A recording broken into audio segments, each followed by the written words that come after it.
Hi everyone, I was asked if I could do a video explaining the map for Guild Wars, and I thought this might be a good opportunity to just take it from the top and go through what Guild Wars is. So perhaps you're an experienced player who's never given it a go, a newer player perhaps who's just joined a guild and wanted to enjoy Guild Wars but didn't know what it's all about. Well, hopefully this video will explain that. I personally think that Guild Wars is the most enjoyable part of the game. You get to work as a team with the rest of your guild members. You get the satisfaction of taking down other guilds, and you also get some fantastic rewards and face some unique missions. Anyway, let's say that you are in a guild, because you have to be to enjoy Guild Wars. Go to missions and go to Guild Wars, and you are taken to this map. That is once you have signed up for a Guild War day, and I will go through that at a different time. You have all the information you need at the top. So here are your Guild War points. This is how many points you and your team have accrued by doing battle with the enemy. You get points for taking on missions and winning them. There is a little bit more to it, but I'll get into that later. You have Guild War Gas. It's used to retry Guild War missions. So if you happen to fail something, it's not necessarily over. You get to retry it with some Guild War Gas. You have to use the same team under the same scenarios. But let's just say that you mulligan a mission. You can go at it again. Guild War Gas can be bought in various forms from the Guild War shop, trade shop, things like that. The attacks. This is how many times you can take on a mission. So if I was to go to easy right here, if I wanted to take on this mission, it would take 1 gas. Basically, you get to do 18 stages. Your reward points, this is how many points you have as an individual. You get to keep these after each battle, each war, and each Guild War cycle, if you like, lasts for 4 wars. A war is basically a week, Tuesday to Friday, and you and your Guild War mates are going to sign up to do battle on the days that you prefer. So you really need to talk it out between you.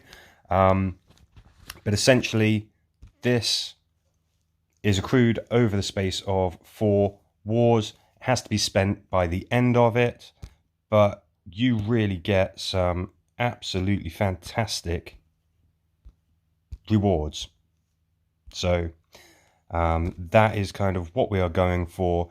It is worth pointing out that, of course, you accrue points by being successful in missions. If you have more points than the other guild at the end, you actually get a bonus. You get plus 50% to your guild rewards, which is absolutely fantastic. So they are your personal rewards that you get to use to buy things. And also you can see bronze 1, bronze 2. So you actually unlock better rewards the better you do. So it pays to be a winner. If we go to the map here, the stages in white are the ones that you can engage in. So typically you're going to start on the left, either with easy, normal, hard, or nightmare. The levels are matched to the maximum survivor or equipment level of your survivors. My survivors are level 25, hence the first easy map is 25, and then it progressively gets harder from there. Taking on stages gives you different rewards. Obviously, the harder the stage, the greater the rewards. So you can see at the bottom there is a completion bonus. If we complete the easy stage, we get 100 Guild War points. If we complete the normal stage, 120 Guild War points. So it pays to be able to tackle the harder missions. Most of these take this form. So there's 12 missions, 2 standard missions, and then a survivor battle. So the standard missions, they're usually things like wipe out the walkers, get to the exit, that kind of thing. You're usually facing a lot of unique enemies like metalheads. It really does make those stages fun, and I'll get into the survive battles later. There are also some unique missions. For example, these bonus stages, you can see they're slightly truncated. one normal mission and then one survivor mission, and you will get a bonus if you complete these. The payoff, though, is that you don't get many Guild War rewards for completing these missions. And also, there are some other unique missions like that.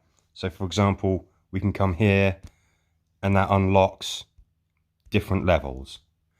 But if you're new to the game, simply start at the left and work your way through. I'm going to pause it now so I can just quickly go through what survivor battles are. Alright, through the magic of editing, I just completed this stage down here on the bottom left, and we've now reached the enemy. So this is one of those things that makes Guild Wars unique. You are in a unique mission. These walkers are going to be level matched to you, and you are going to be pitted against a team of survivors picked by the enemy.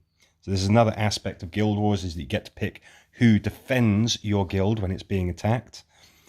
And these missions are unique.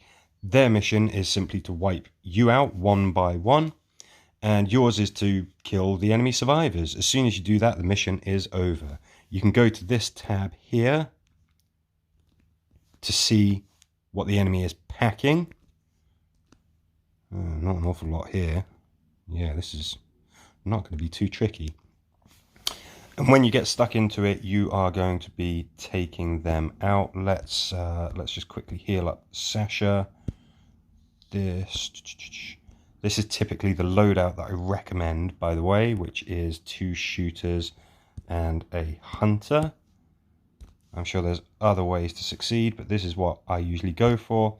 I'm just going to show you quickly what a survivor battle looks like. The enemy survivors are going to be level matched to you as well. I've got loads and loads of guides on how to succeed at the survivor battles. So this is something I think people have got it into their head that these survivor battles are difficult. They're actually by far the easiest thing in Guild Wars, but people don't seem to be very confident sort of tackling them. They're really not something where you're very likely to fail, but you know, people have got it in their head that it's difficult. So I'm just going to finish this off. There you go. See, the mission ends as soon as you have killed the enemies. So that is Guild Wars in a nutshell. If you do have any more questions, go down to the bottom left. You see this little information icon? This will answer an awful lot of questions for you. For example, how the defenders work. Don't neglect this. This is a good way for you to help defend your team from being taken out. And just as a couple of tips, I would suggest, if you have a small group, which you probably do if you're a novice, team of 3 to 4 participants, do not go for the bonuses. A great source of points is from the stage completion bonuses. For example, you can see this here down at the bottom, completion reward 130, completion reward 60. You don't need to go for the bonuses if there's 3 or 4 of you. You are not going to be facing missions that are difficult enough to warrant sinking so many points into gaining those bonuses. If you need the bonuses when there's only 3 or 4 of you, or you're taking on the normal levels, it's because something is wrong with tactics, your team, or your gear. And the bonus is probably not going to abrogate those issues. The irony is that if you need the bonus when there's 3 or 4 participants and you're just taking on normal, the bonus isn't going to make enough of a difference to be worth losing that many points, because it's the fundamentals that are a problem. Maybe when you have larger groups, let's say 5, 6, 7, 8 participants, then yeah, maybe going for a bonus is a good idea. But if there's only a few of you, then it's really not worth it. I also do not recommend going for the easy missions. They are marginally easier than the normal missions, but they offer far fewer rewards. And you're not very likely to be able to beat even a novice guild if you just go for that low-hanging fruit. Also, just a question on etiquette. People sometimes will cherry pick missions. They will go for just the easiest of the easy missions. They will usually leave the survivor battles because they've got it into their head that that's difficult, or they will just complete the bonus missions, things like that. Please don't be one of those people. Talk to your guild, come up with a plan, organize things. Don't just cherry pick missions. If you do that, that probably means that the better players will have to go back to complete the missions that you haven't done just to get the stage bonuses, when they could instead be going for the harder missions to earn more rewards for themselves and for the guild as a whole. So yeah, actually push yourself. Go for the missions that are actually worth going for. If you have any more questions, please do ask. Don't forget to check out the information there as well. Don't forget to check out the game developers site. They've got lots of useful information, but hopefully this has been handy for you, and I'll see you again soon. Thanks.